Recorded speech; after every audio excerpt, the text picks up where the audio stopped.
PEGI 18.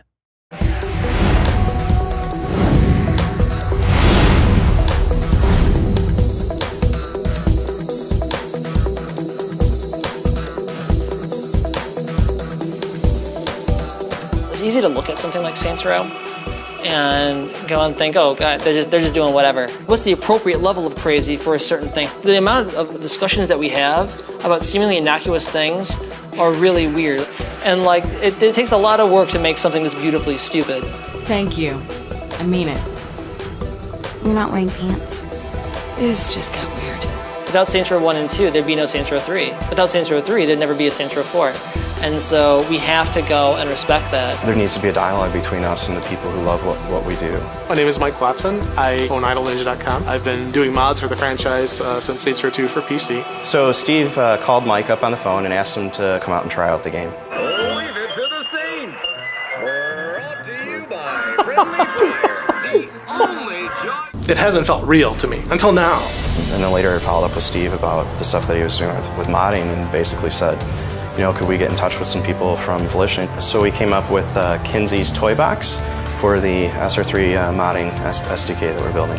And now there's some dedicated guys who are trying to go and help support that modding community and giving them what they want. We're working on this in our spare time, even though we have lots of other things to do. And the reason we're doing this is people out in the modding community, they're developers too, and it would be crazy for us not to give them tools to be able to follow their passion. We absolutely cannot wait to start getting the first releases out where people can start modding weapons, changing clothes, changing characters, putting their own face and their own ideas onto our game, and really taking Saints Row and making it the ultimate expression of customization.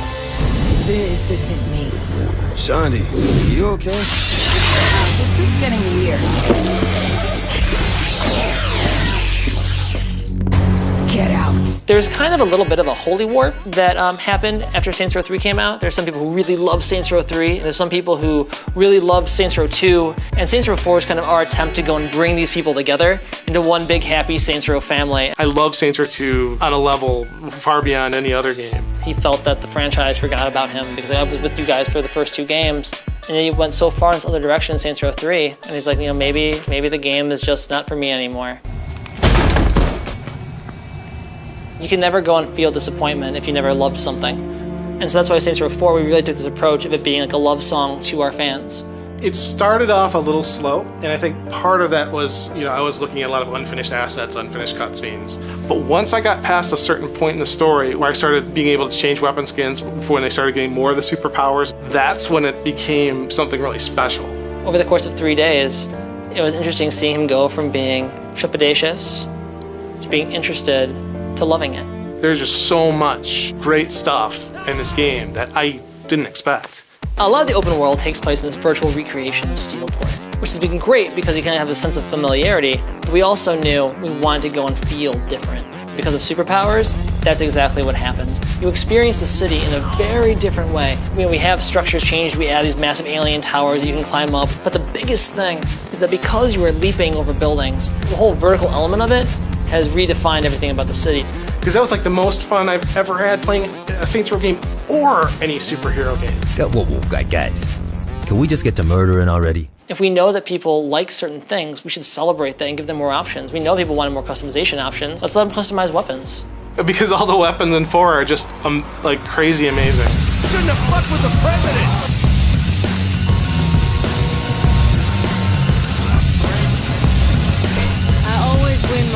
So whether you're a fan of Saints Row 2 or Saints Row 3, you're really going to be in for a surprise. We have Johnny Gat.